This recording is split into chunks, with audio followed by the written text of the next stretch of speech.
Welcome back to GynoCurious. I'm your host and creator, Dr. Amy Novatt. From both sides of the speculum, we're here to investigate what it means to be a healer and to be healed. Please send me your questions and comments. I want to hear from you. Comments at radiofreerhinecliffe.org. And if you're interested in my clinical practice, both in person or virtual, please go to dramynovatt.com. And I'm now providing a 15-minute free introduction if you want to get to know me a little bit better or talk about why you're interested in seeing me. I'm really glad to have that conversation with you. So today's conversation takes us somewhere a little different, but no less essential. We're here to talk about local elections. This conversation is a continuation of prior GynoCurious episodes, specifically number 51 and 93, if you want to refer back to them. I just feel that anyone who's listening, particularly those who are living in Dutchess County, be aware of and vote in the election this November for the Dutchess County Court Judge. Local elections have profound effects on our daily lives. They influence school funding, zoning laws, public safety, access to health care, and so much more. Voting isn't just a way to shape the future. It's a civic duty that honors those who fought for the right to vote, and especially for those in communities who have historically been excluded or silenced in the political process. Although we're talking about a local Dutchess County election, I want to remind everyone who's listening, no matter what county, state, or country you might call home, that voting in your local elections is so critical. Unfortunately, the turnout for local elections tends to be kind of painfully low, which means that we're forfeiting the real opportunity to impact meaningful change close to home. So please vote. Now, my bias after over 100 episodes of GynoCurious is very clear. I am a woman's health advocate through and through. And if you've listened to past episodes of GynoCurious, you've heard how interconnected health is with nearly every aspect of our lives.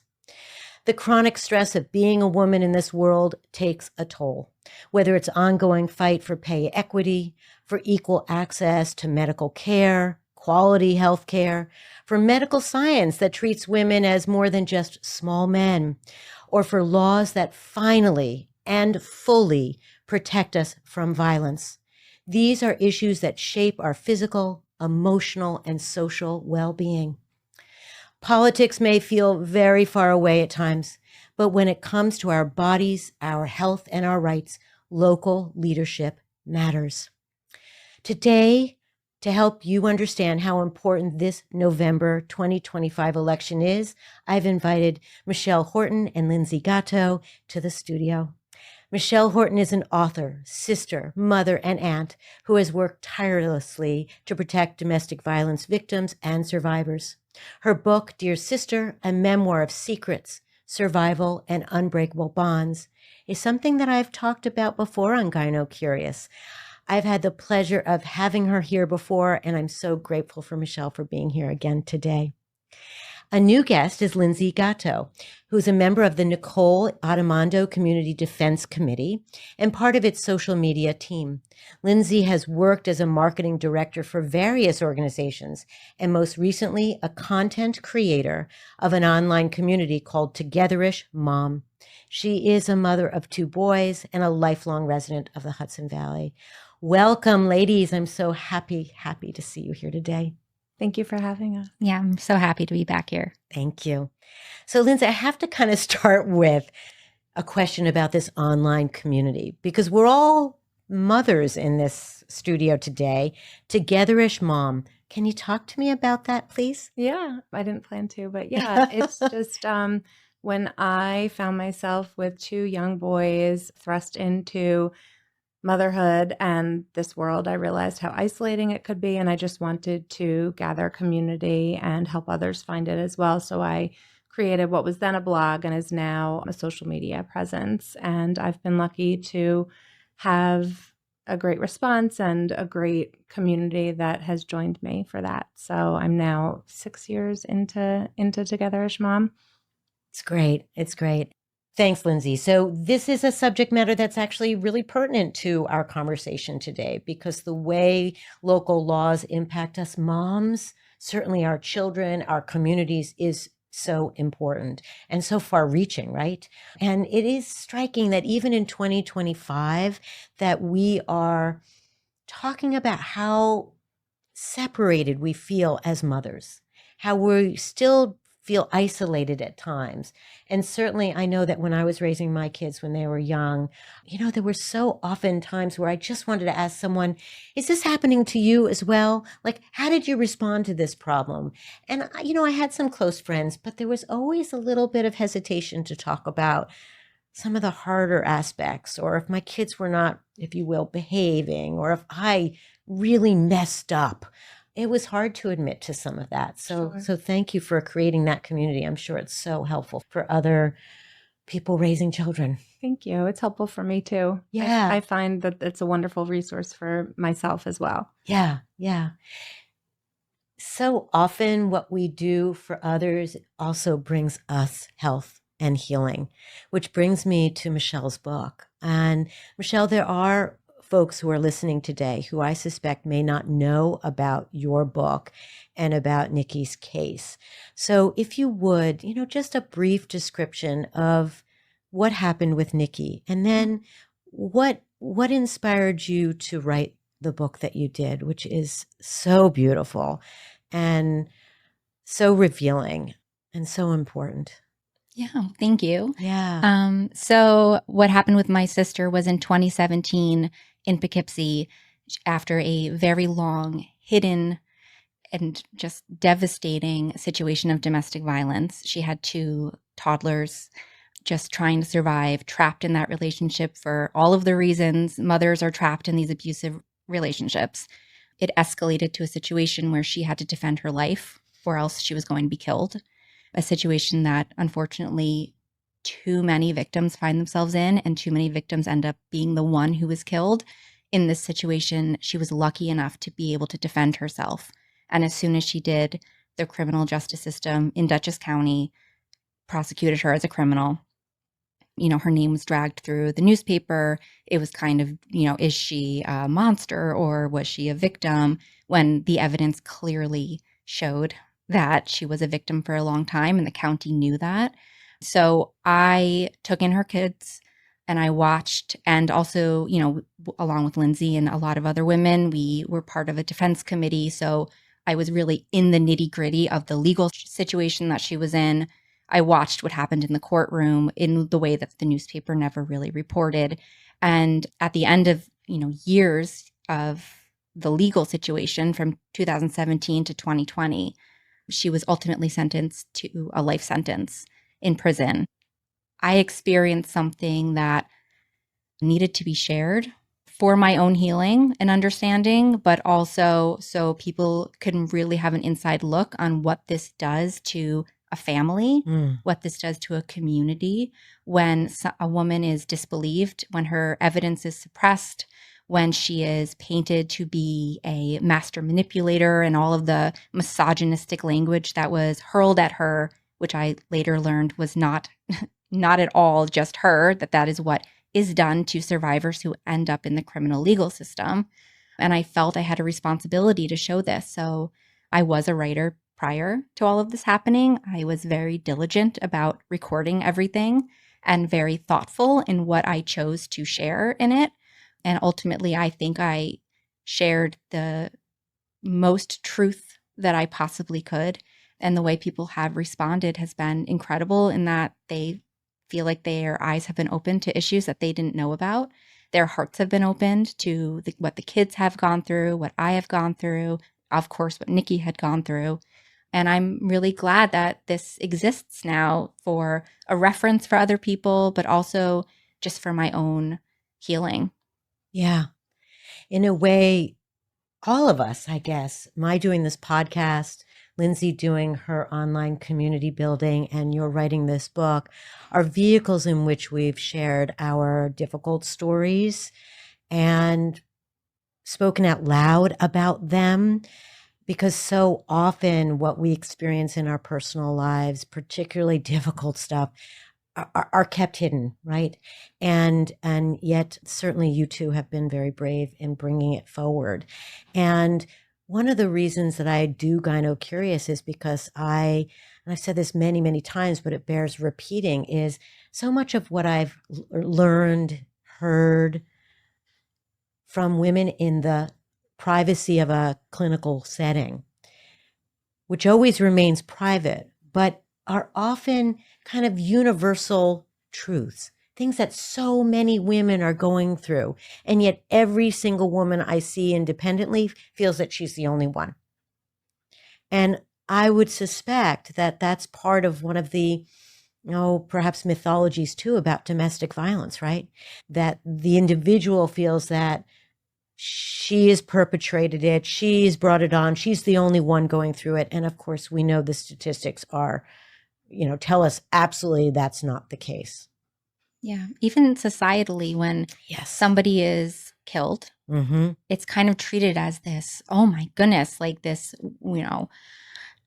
they seemed so normal. Everything seemed great. This is something that is wild and crazy. When really, if you look at what happened to that in that particular case, and you connect the dots to all of the other cases out there, there's a pattern, there's a predictability to it, and there are common threads amongst them all. And unfortunately, at the end of it is the woman, and sometimes even the children are killed. Yeah. Can we talk a little bit about that? Maybe, Linsey, you can chime in. What are some of the mythologies and or those trends that Michelle speak about that might just help identify for someone listening to say, oh, interesting, maybe I have to think about my situation a little bit more, or they've all called me names and I know I'm not that. Can we kind of break down some of these mythologies and storylines, narratives that so many people have that are not true?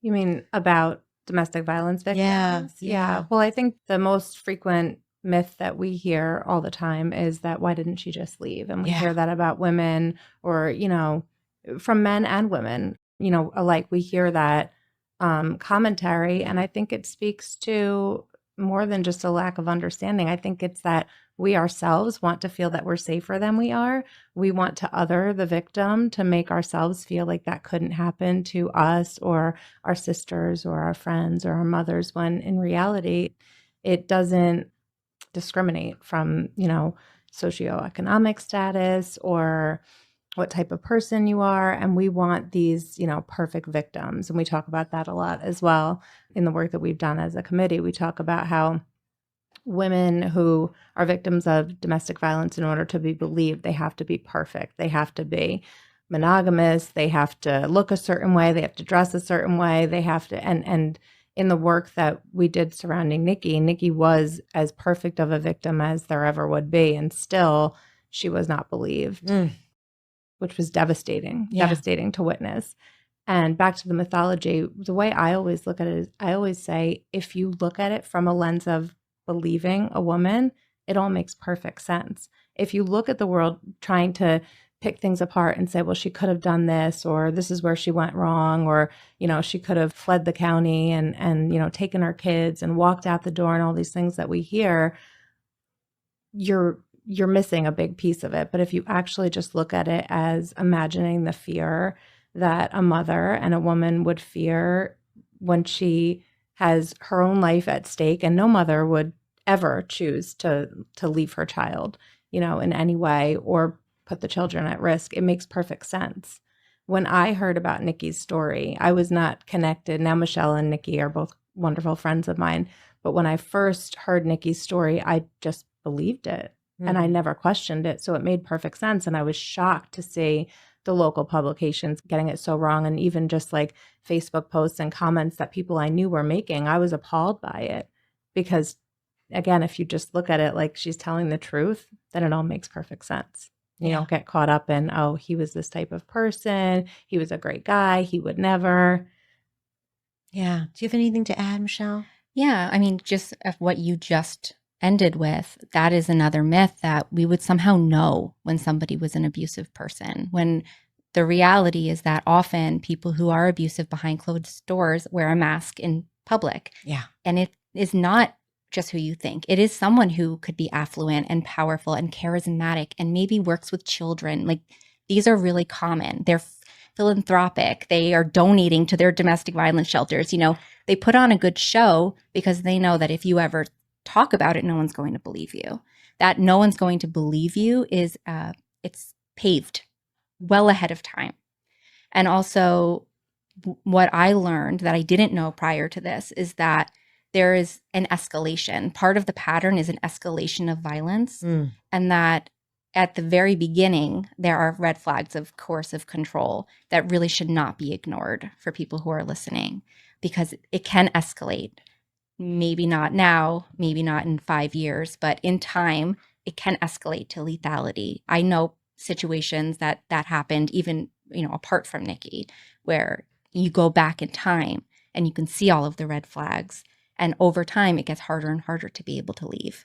And also, we know statistically the most dangerous time for a woman is when she does leave. Yeah. Because it is about control. And when they lose control, that's when lethality happens. Yeah. In my clinical experience, what I've seen is that women will come in and say, oh, when we were dating, when we were in that honeymoon phase, he was so lovely and kind, etc.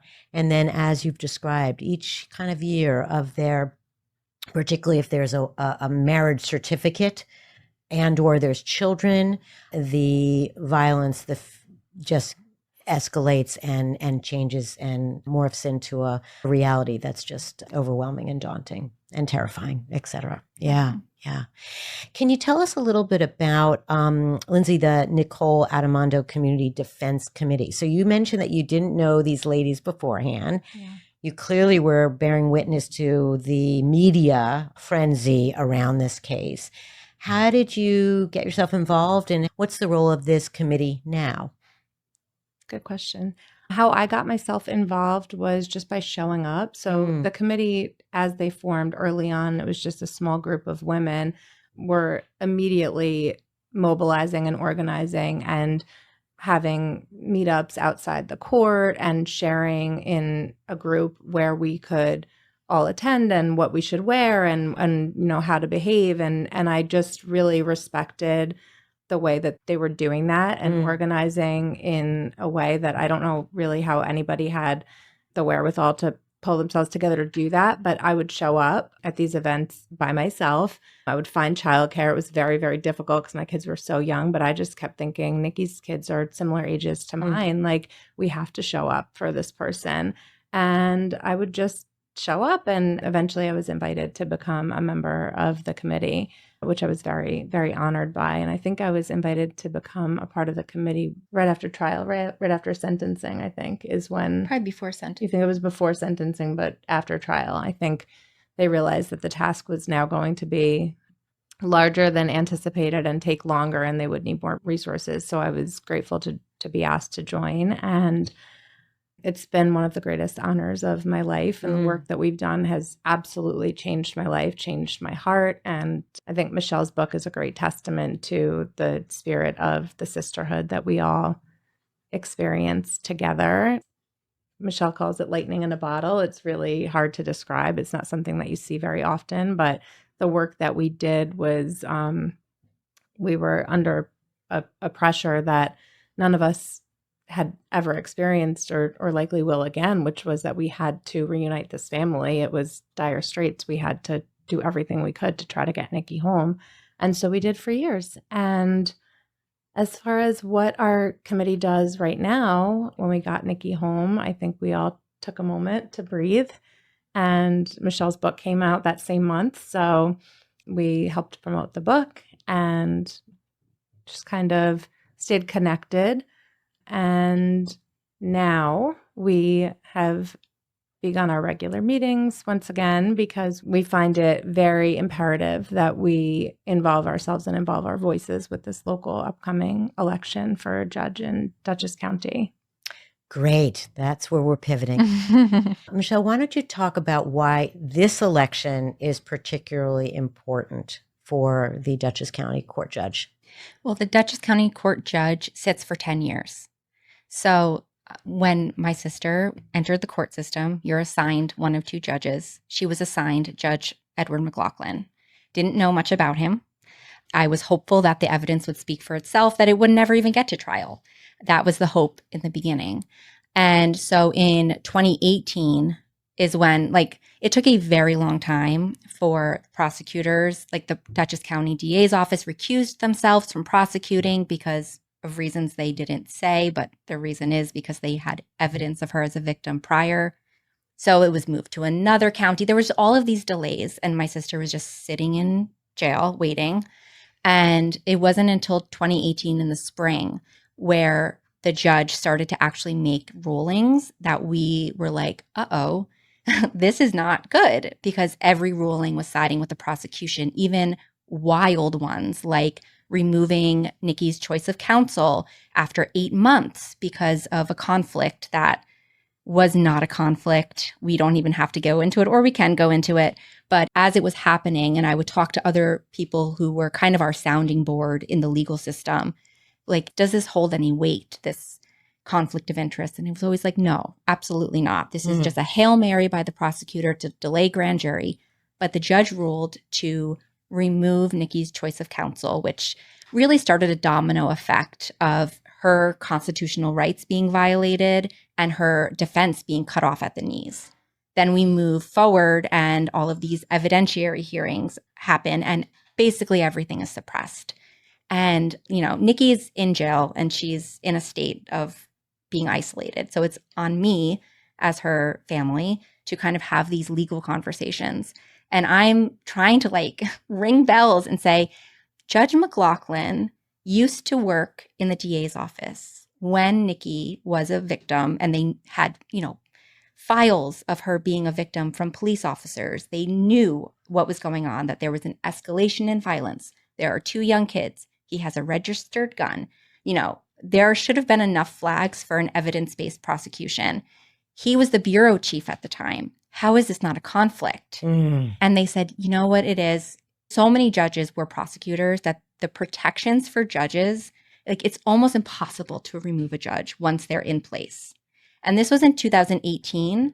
And they were like, he was basically just elected. So I thought of 2025 back then. I bet. To be like, you know, I have to do everything that I can to make sure that people know about what he does and how he rules. And it just got worse and worse and worse until she was sentenced to 19 years to life.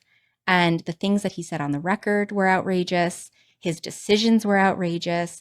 And I find him to be a very dangerous person with deeply misogynistic and problematic views that span much beyond my sister. So it's really not just about her. But for me, I watched in the courtroom what happened. And just by crazy, weird coincidences, I also know the woman who's running against him. I watched her. Her name's Kara Gary. She was Nikki's counsel who was removed, which is just, I mean, she wasn't her trial attorney. Nikki wished she was, because unlike Nikki's trial attorneys and other attorneys that I had met, Kara was the only one to kind of take a beat and learn, to say, you know what, this is beyond the scope of my experience, and I'm going to talk to experts and I'm going to educate myself and I'm going to be measured and I'm going to be fair and I'm going to really take my time to understand my client. Whereas Nikki's trial attorneys were like, this is the way it is. And, you know, with judges and lawyers, I have found in my experience, not to offend anybody, egos are very high sometimes. Is that fair to say? It's been my experience too. I mean, there are some lovely attorneys out there who are trying to protect the environment and work on behalf of women. And when we get the criminal system, there is a game that I did not know about, which I do try and shed light on in my book, because I think it's really important that we think we have these constitutional rights. There is an innocent until proven guilty. There is like a fairness to it that is really smoke and mirrors. Yeah. It's not really true. Yeah. Which is why it's so imperative that we vote. I mean, judges, not everywhere judges are elected. In New York State, judges are elected. It becomes political. It's so important that you don't just vote on party line. You really take time to understand who these people are, because this is not like a 2 or 4 year term. This is a decade. And it is so hard. I mean, Judge McLaughlin is controversial beyond Nikki. He's controversial because a New York University study came out recently that looked at 140 New York State judges. He was 15th on the list for excessive sentencing. It is, first of all, so hard for any case to be overturned on an appeal. It is, I mean, the statistics we were quoted when Nikki was going through the appeal process was less than 1%. Wow. So the fact that he has multiple cases that are getting resentenced because they are excessive, that really says something. And I know there might be people who are like, well, you know, he should be sending people away. He's tough on crime. But excessive sentencing shows a pattern of what your judicial viewpoint is. It's punitive. It's not rooted in fairness. It wastes taxpayer dollars for so many reasons. It is not the mindset of someone that you want in that position. Yeah. The word I often use is theatrics. Oh, absolutely. The whole courtroom is a theater. And the players tend to be identified very early on, who's who. And the level of misogyny, the patriarchy, and the language used particularly against women who are victims of domestic violence has been reiterated over and over and over again. And this judge in particular is well known for it. And it just, of course, stirs my blood when I think, oh, the reason that all this evidence was hidden or not revealed is because they were ashamed of their lack of follow through is just, talk about criminal. That is criminal. Yeah. And a lot of it happens in secret. Of so course. A lot of the evidentiary suppressions are happening in secret, and people want to believe that there must be a good reason for it. Yeah. And that the jury made this decision, which is something that if Judge McLaughlin was sitting here, I'm sure he would say that the jury made their decision. But the jury only knows what the judge allows them to That's see. right. That's right. There was a lot he had the capability to do in secret, but when it was time for him to make a statement during his sentencing, he could have just said, I've looked at all the evidence. This is my decision. He went on a very long monologue, much of which I transcribed from the transcripts into my book because I thought it was so important for people to see. But he suggested to her, you know, nobody knows what goes on in an intimate relationship. Besides the fact that there was videos and photographs and people had witnessed horrific violence that was done against her. He said, perhaps you didn't want people to know you reluctantly consented. And I remember looking around the courtroom saying, did he just say that she reluctantly consented? Does he not understand that that's rape? When you're talking about sexual violence, saying maybe you reluctantly consented just puts the blame right on her. And then he said, clearly someone who's made the choices that you've made is a broken person. And I will tell you, what my sister has carried, besides the fact that the prosecutor just like completely rewrote her narrative and what people think about her is so wrong based on that, hearing his voice tell her she's a broken person, I mean, that takes a lifetime of healing to get over something like that. Yeah. And it doesn't matter who broke her, right? It doesn't matter.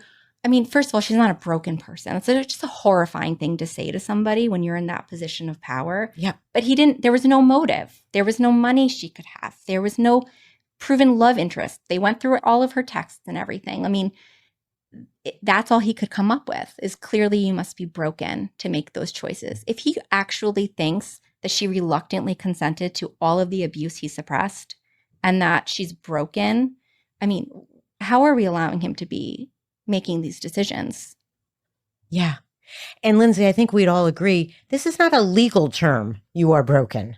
This is a commentary. This is an editorial. This is his opinion, which again, you know, is not supposed to be a part of the legal proceedings. He's supposed to be carrying out the law, right? Interpreting the law. Oh my goodness. I was not in the courtroom during all of this. I was keeping close tabs through a number of mutual friends who were very much involved with the defense committee and in the courtroom. And Linsey, how did you when you hear someone say these kind of things, how do you deal with it? I mean, you just want to scream. It was very shocking because I think throughout trial we had hoped that he was seeing things for what they really were, especially because he did see all of the evidence that the jury didn't necessarily get to see. And so, we would sit there and just look at him and be like, surely he sees what's happening, even though the prosecutor is spinning this whole web and trying to make Nikki appear a certain way. But we just, again, naively believe that the truth prevails in a courtroom. Yeah. And to tag back to what I was talking about earlier with like, we want to feel like we're safe. And that's why we like to blame women, or we choose to resort to blaming women. We also very much want to believe that justice is served in a courtroom. And that was really, really shocking. And we were appalled. And I can remember when the sentence was handed down and when we all heard those words and processed that together, it was like a heartbreak and a grief of a whole community. Yeah. Yeah. Yeah. It's really hard to hold on to, process, be in a space where injustice is so blatant. Really, really hard. Yeah. And, part of what also happens is we not only do we want to believe that justice is being served, but when that level of violence is right in front of us, we want to also find safety for ourselves. We want to know that, oh, maybe I can prevent this for my daughter, for my son, for me, but how do I do it? I mean, it's just overwhelming. It's absolutely overwhelming. Yeah. So come November, let's talk about Kara and talk about the reason why she will be a much better judge, not only for women, but for our county. Can we talk about that? Yeah. Yeah. I mean, besides what I saw in her from, sitting on the other side of the desk where she was the one who was, running the legal show, Nikki felt safe with her and trusted her. And I also really admired her for her approach. But also, she's the only one who has been both a prosecutor and a defense attorney and a public defender, which I think people have a bad sense of what that is, but I think it's such an important role in our society. And she has seen the courtroom from both sides, whereas Judge McLaughlin has been a lifelong prosecutor. And I think it's really hard to, when you become a judge, you don't get all of your biases wiped clean. You're still a human with all of the experiences that you have going into it. So I think it's important to realize what kind of experiences they have had. And Kara is well-rounded. And she is fair, and she is about safety. She could say it so much better than me. I mean, we don't work for her or anything, but we know her enough to be able to say that we were willing to say anybody but McLaughlin, honestly. Yeah. But knowing her, we were so relieved. It was a huge breath of relief for our whole entire group. And there are 13 of us on the committee. And for us to all just have one cohesive moment of relief and feel positive was such a nice thing, because we haven't gotten that many of these types of moments. And it was oh, thank God, somebody who will do right by everybody in this county. And particularly, today we're talking about women and victims of abuse. And we're just very confident that, because we did witness Kara being open to learning, that's so incredibly important for a 10-year-long position in a rapidly changing world. It's so important to be open to learning, right? And we did see that. And so that gives us a great feeling of comfort. Yeah. And I want to remind the listeners, it's a 10-year term, but they can be reelected. Yeah. 10 years becomes 20 years.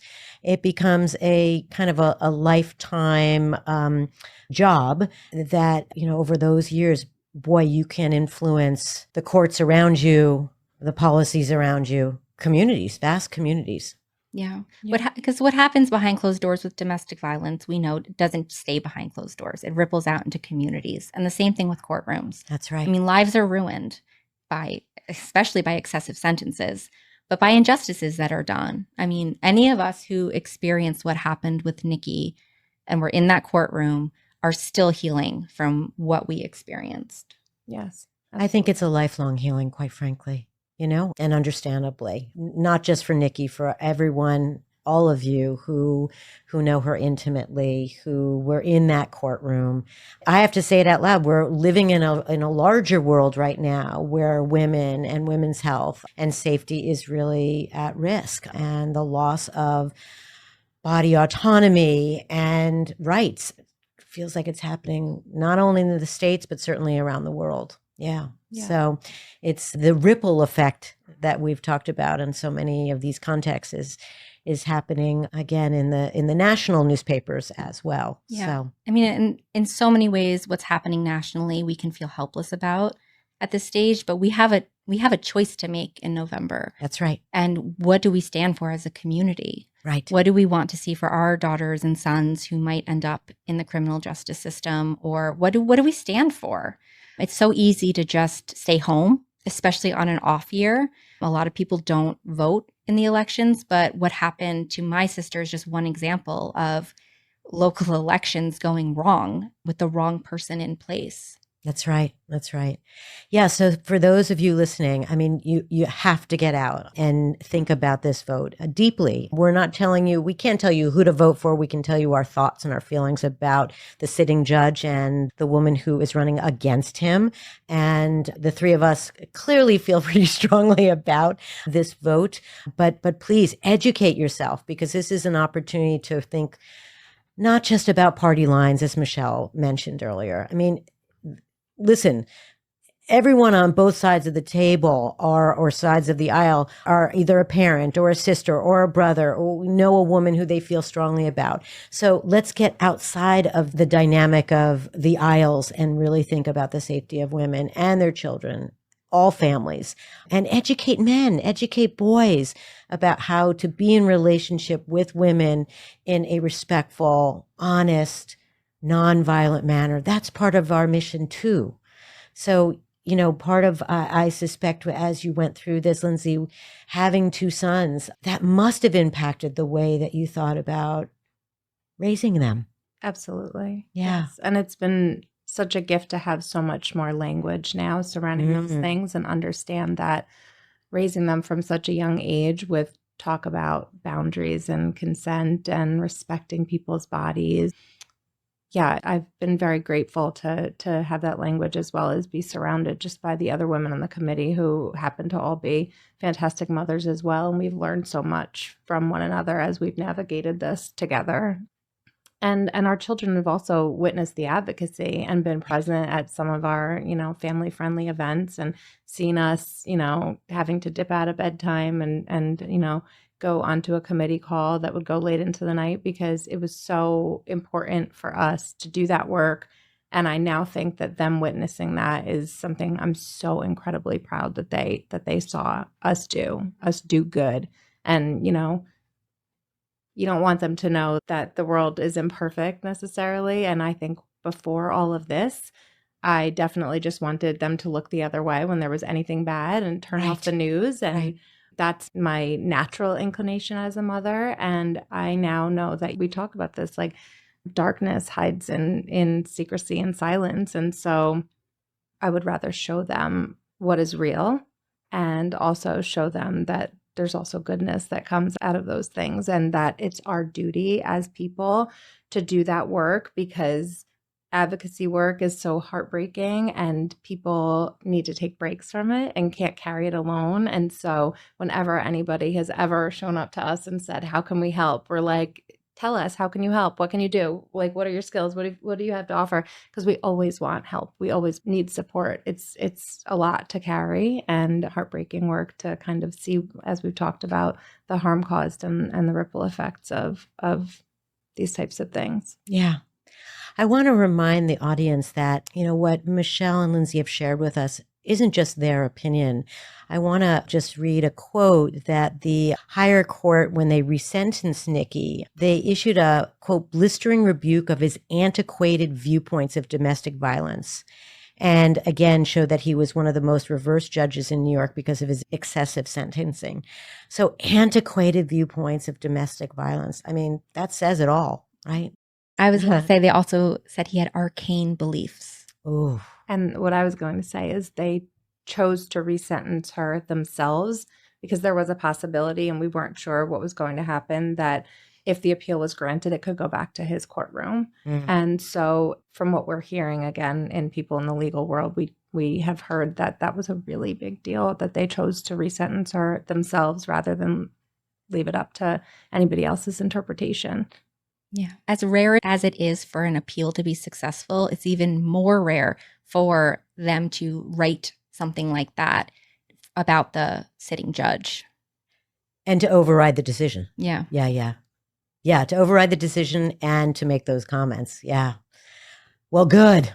But even with all of that, there's no accountability. Yeah. The only accountability is election. Yeah. And I think it's important to also say that this is definitely an underdog fight. I mean, he's very, very well connected in the community, of course. Yeah. So it really will require people showing up who don't usually show up. And that is a long shot. And we're just praying that people here believe women and trust us, that this harm is not specific to this case. This harm has ripple effects all throughout our community. And we are shocked at how little press these types of stories get in our community when women are killed. It happens, and it doesn't make the news. Nikki's story was, I guess, salacious enough that it made news, which was terrible. Yeah. But we feel very confident, like Michelle shared earlier, that it would have gone differently. If Nikki hadn't done what she did, she wouldn't be here with us. Yeah. And so we just hope that people hear and are talking to one another and sharing with their friends, and will show up. Yeah. To reiterate, we can feel so overwhelmed by national politics right now. And so one thing that we can do is act locally. And even though this judge is part of the boys club, and we know he is, we can act against it, and we can vote against him. So please, again, consider showing up on November 4th, 2025, and place a vote, thinking about the well-being of women, their children, and families, and our community as a whole. So we're coming to a close, and I just wondered if you have anything else that you want to say, point out, feel is important for our listeners to know about this election and its importance. It's a big question. Well, there's this thing that happens in courtrooms that I've experienced, that if you say something, they just assume that it's true. And we're seeing this statement that Nikki reluctantly consented, which was something he said, really kind of sparked outrage when we shared it initially after sentencing, and it kind of took on a life of its own. And it's not hard for people to connect the dots that a judge who says something like that, their judgment is off. And so we have noticed in the comment sections of our social media posts where we talk about the election that people who are connected to Judge McLaughlin, like a wife, family members, have said that the term reluctantly consented came from Nikki, that he was quoting her. And I just need to go on the record to say I actually combed through the transcripts. There's a lot of transcripts. Not a single time did she say she reluctantly consented. In fact, every single time I typed in consent, did you consent to this? It was a no. So I just need people to know that just because a judge says something is true doesn't mean that it is. And she did not say that. It did not come from her. Thank you. And the fact that we've seen that in the comment sections of our We Stand With Nikki social media from his family members, shows us that this is what he's saying amongst his circle and what they are saying to refute what we have shared. And it's not true. Yeah. Daunting. Yeah. So again, for those of you out there, please vote November 4th. It is so important. Is there anything that folks can do right now? Is it money? Is it, what should folks do who are listening, who say, I've got to act before November 4th, get Kara into the seat? What can they do? Yes, they can go to Kara, Kara, for county court. Right now, Judge McLaughlin has a gigantic lead on her as far as money being raised. It's kind of common practice, which I didn't know, that lawyers give money to judges at elections and during fundraisers as kind of like good faith for the next time they show up in a courtroom. which I know. But it really For those of happened. those who can't see me, I just had a very big sigh. So there's a large disparity in the amount of money being raised. Although she's doing well, it is nothing compared to what he has done. And she does need, unfortunately, the way our political system works, money to be able to like run ads and get her name out there, because not everyone knows her as well as they know him. Right. Even if it's for a bad reason, they know his name. So yeah, there's, a button to donate, which anything you can possibly give is helpful at this stage. Great. And there's also, ways you can show up to volunteer. All of that's on her website. Great. Yeah, so you can sign up for the email list on her website, as we've all done, and we're doing whatever we can. Great. Not everybody has the money for funding, but if anybody happens to be listening and does, that is a significant way that she needs help now. Great. And what GynoCurious is going to do in an effort to help this effort is, in the month of October, I'm going to re-air Michelle's conversation with me about her book, a conversation that I had with Nikki and Kellyanne, and then this one. So we'll be posting this again. And my hope is it's just a reminder of November 4th, and that we can make this vote count, not only to support Nikki and her family and all of these amazing folks who have supported her throughout, but for all the other victims, survivors of domestic violence, because their voice is often silenced. If it's not silenced, it's objected to. And if it's not objected to, it's reinterpreted and changed. So we are here to speak as clearly as we can about what we know to be true. Yeah. I want to let the listeners know that, as we were saying goodbye, Michelle and Linsey shared something with me that I just had to. I just had to have you hear because it is so audacious and concerning on so many levels that I felt it prudent that we reveal this. So who wants to tell the story? Okay, I can tell the story because it happened to me. So right now it's campaigning season, and they're canvassing door to door. And the other day we got a knock on our door, and it was Judge McLaughlin campaigning. Nikki opened the door. I was there. And he looked shocked to the point where I can't think it was like an intimidating move. It was more what I would like to believe, and what I do believe, is that it was carelessness and arrogance to not realize, look at the last name of who is on the house deed that you're going to, and realize that it's the same last name as someone that you sentenced to 19 years to life.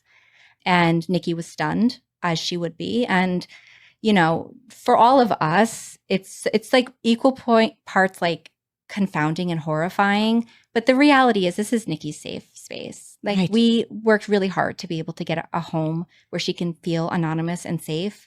And I won't speak for Nikki, but I feel like she would be okay with me saying that, like, her sense of safety was definitely rocked after that. Yeah. And I just really think it speaks to his judgment again, like that he wouldn't be more careful with whose doors he's knocking on. Totally agree. Linsey, you have anything to add? When I got the text, I said something is wrong. There's no way this actually happened. I was in complete shock. It was devastating to me as Nikki's friend because, like Michelle said, that's her safe space, and there's no violation like opening the door and seeing the person who called you a broken person, the person who sentenced you to a life sentence away from your children, standing there. Just to circle back to the no accountability of the judge, we had posted that on our social media on the We Stand With Nikki, kind of as like, we were saying, get a Cara Gary sign, get a lawn sign. If you get a lawn sign, maybe it'll prevent him from showing up at your door like he did to Nikki, which was very benign compared to what we could have done. We could have shared the Ring camera footage, and we didn't.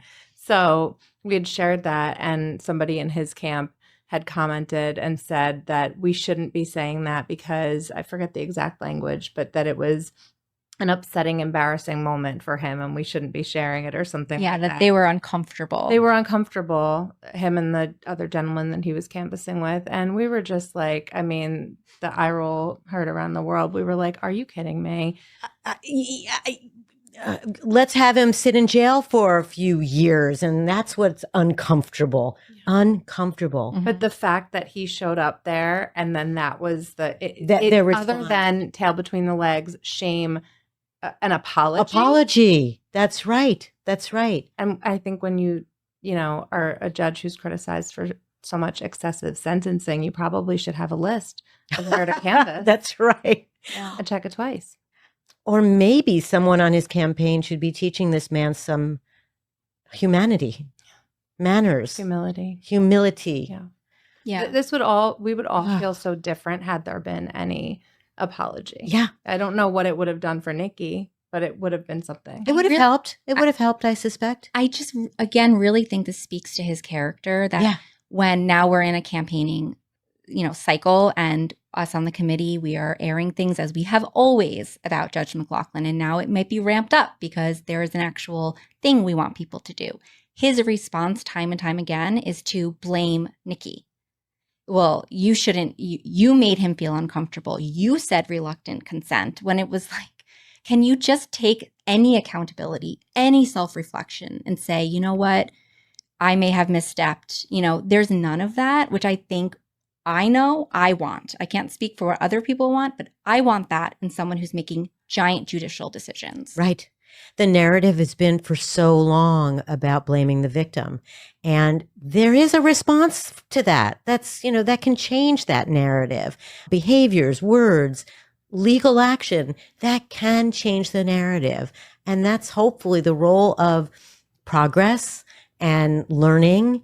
And again, humility. It's exactly what it's about. Yeah.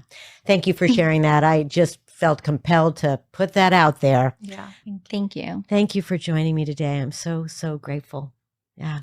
And thank you to Jen Hammoud and Matt Rosenberg, my co-producers, and to David Hoffman, who's my editor. To all of you listening, I'm so, so grateful for your willingness to spend time with me. And please be well and listen to your instincts and intuitions. They are the greatest of teachers, not to be ignored.